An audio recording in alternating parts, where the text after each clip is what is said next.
Pemirsa, kasus video asusila yang menyeret nama Rebecca Klopper masih bergulir. Bahkan sejumlah orang yang tergabung dalam lembaga bantuan hukum ikut memantau perkembangan kasus itu.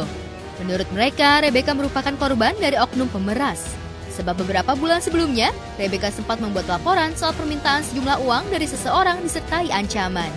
Rebecca menggandeng Sandi Arifin bahkan sudah melaporkan akun penyebar video di media sosial kepada polisi.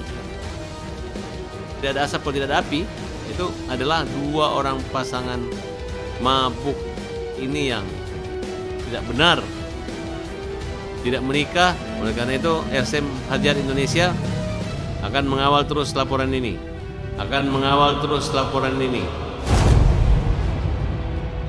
Kalau kita membuat sesuatu konten yang sangat privat, katakanlah isi pornografi, tetapi untuk dinikmati sendiri itu nggak ada larangan karena itu wilayah yang privasi. Tidak akan mungkin video tersebar kalau tidak ada videonya. Karena itu yang membuat video juga harus dimintai klarifikasi.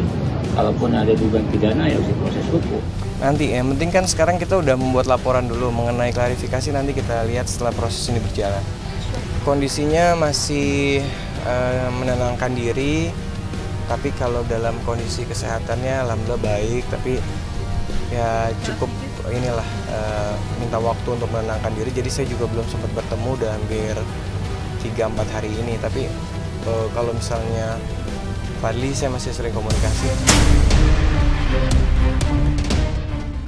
Sandi tak banyak menanggapi soal isu Rebecca yang sebelumnya membuat laporan atas dugaan pemerasan uang hingga 30 juta rupiah.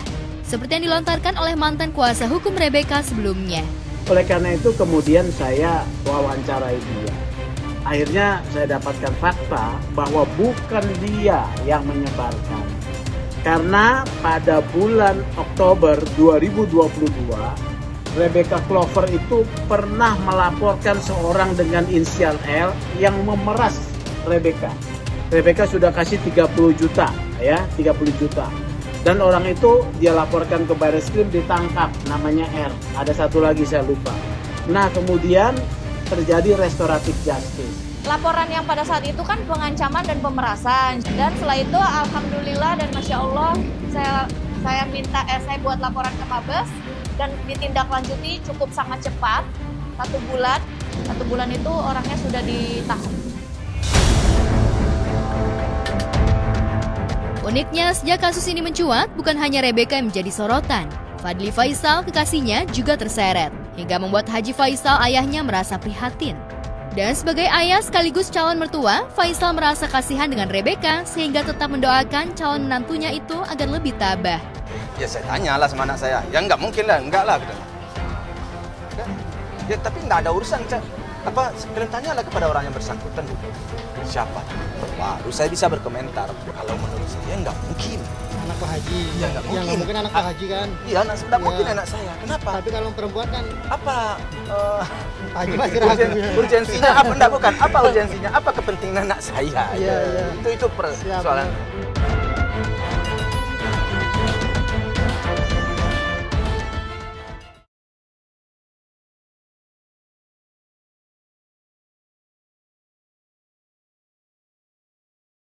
Sakit kanker payudara sejatinya mengharuskan Nunung untuk istirahat di rumah.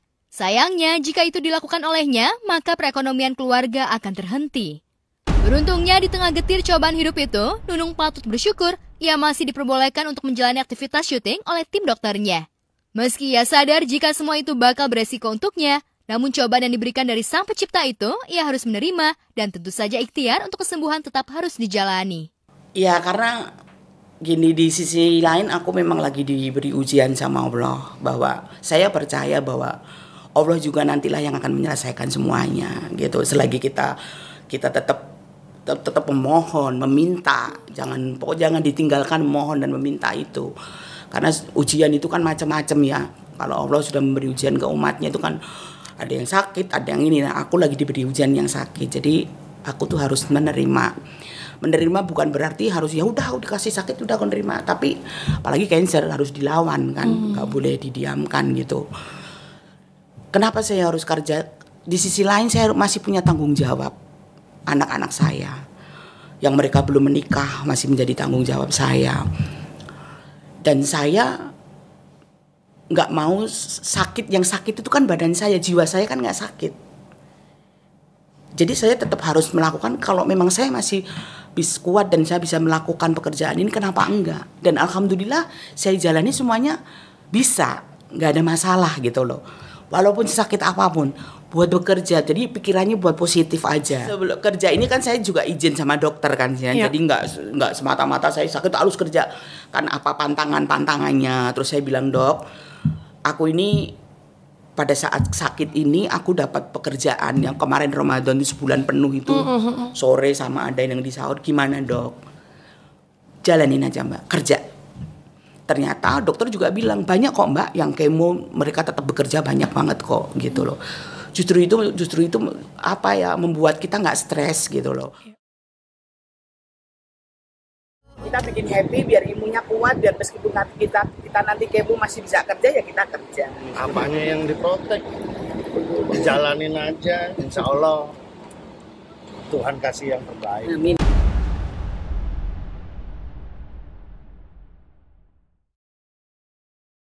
Yang sakit itu adalah badannya tapi tidak jiwanya. Itulah ungkapan Nunung kepada Shireen Sungkar yang berapi-api ketika menjadi bintang tamu dalam laman siniar The Sungkar Family. Sakit bukan menjadi penghalang untuk ia bekerja. Dan beruntungnya, meski banyaknya jadwal syuting, Nunung masih bisa melalui dengan baik. Bekerja menjadi cara Nunung agar selalu berpikir positif dan tak melulu berkeluh kesah dengan sakitnya.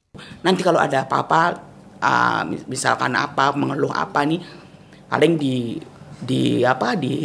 resepin apa gitu. Paling suntik vitamin gitu aja. Semangat aja gitu loh. Pokoknya orang cancer itu mesti harus dilawan gitu. Dilawan dengan semangat. Gitu, nggak boleh yang putus asa. Ya walaupun manusiawi kadang-kadang ada keputusasaan itu ada. Aku sendiri kan kalau bicara apa, aku nih ikhlas kok gitu. Ikhlas itu susah banget sih, Ren. Susah banget gitu. Naik turun kan moodnya orang cancer itu kan yang diajarkan mental, fisik. Ini mentalnya kan, psikisnya kan. Gitu. Jadi semangat aja. Apa yang pengen dilakukan, lakukan. Gitu loh. Kalau kita buat dimanja-manjain, aduh, jangan ya. Cancer nggak bisa dimanja-manjain. Harus kita lawan dengan semangat, dengan nggak stres. Karena lawannya cancer itu cuma stres. Kalau kita semakin stres, mereka akan merajalela. Aku nih hari ini kemo. Aku kerja 1 bulan kemarin Ramadan. Aku cuma izin 1 hari tok ya karena aku kemo. Oke, diizinin 1 hari kemo. Besoknya aku kerja. Aduh. Dan pas habis Ramadan tuh aku punya acara off air di Bandung 2 kali. Itu pada saat aku lagi kemo.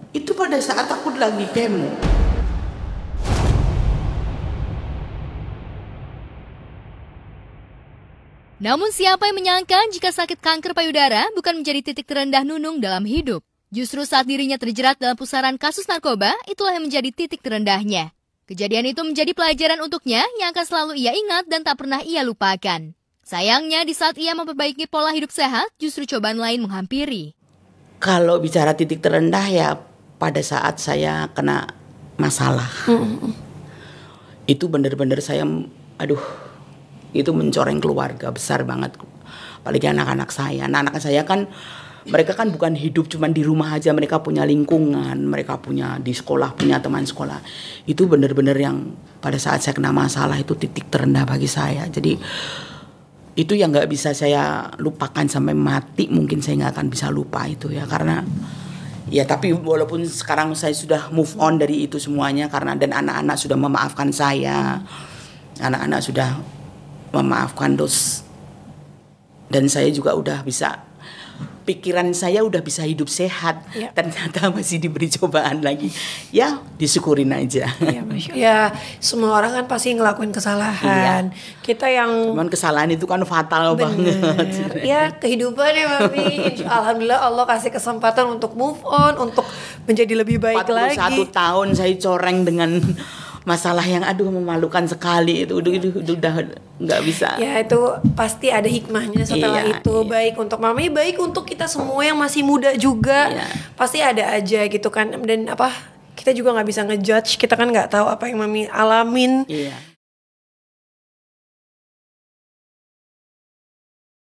Selain bekerja, Nunung juga beruntung memiliki suami yang selalu memberi support kepadanya. Ian Sambiran menjadi sosok yang selalu ada di sisi Nunung. Bahkan Nunung menyebut jika Ian orang yang sangat sabar. Jika membincang soal sang suami, ia tak mampu membendung air matanya. Dalam tangisnya, jika Ian memang tak memiliki apa-apa. Namun pikiran dan tenaganya dicurahkan untuk menjaga Nunung. Dan itulah yang terjadi saat ini. Shiran yang mendengar pengakuan Nunung juga larut dalam kesedihan. Kan awet banget nih, Masya Allah ya. Artinya Mas Ian yang sabarnya minta ampun. Buat Mbak Nunung tuh apa-apa lagi di momen seperti ini kan Mas Ian selalu di samping Mbak Nunung gitu kan. Saya kalau ngomongin masalah suami itu sedih kadang-kadang. Aduh, saya udah bikin dia, mungkin dosa saya banyak banget ke suami saya itu. Banyak banget gitu. Apalagi selama saya sakit. Dia itu benar-benar yang 24 jam full buat ngurusin saya, dampingin saya. Dia buktikan janjinya kepada saya pada saat kita ketemu. Dia bilang bahwa kamu mau sama saya, apa yang kamu mau? Saya kepengen mencari laki-laki yang bertanggung jawab, udah itu aja. Karena saya pernah gagal 2 kali. Saya bukan menjelekan yang dulu-dulu ya. Dan saya gak mau seperti yang kemarin-kemarin, cuman yang bertanggung jawab aja. Terus, kalau itu mungkin ada di saya. Saya bukan siapa-siapa kamu pilih. Saya pada saat itu kan saya lagi naik-naik daunnya kan. Saya bukan siapa-siapa, saya nggak punya apa-apa. Yang punya hanya pikiran dan tenaga. Nah sekarang dibuktikan itu pada saat sekarang ini. Saya sendiri juga sekarang bukan siapa-siapa. Suami saya itu benar-benar yang apa ya? Aku pancing, kemarahannya nggak bisa. Aku kadang-kadang dia tuh sabarnya minta ampun, sabar banget ngadepin saya, sabar banget. Aku marah, aku apa dia cuman nggak pernah kepancing satu kali pun. Tetap dia ngurusin saya.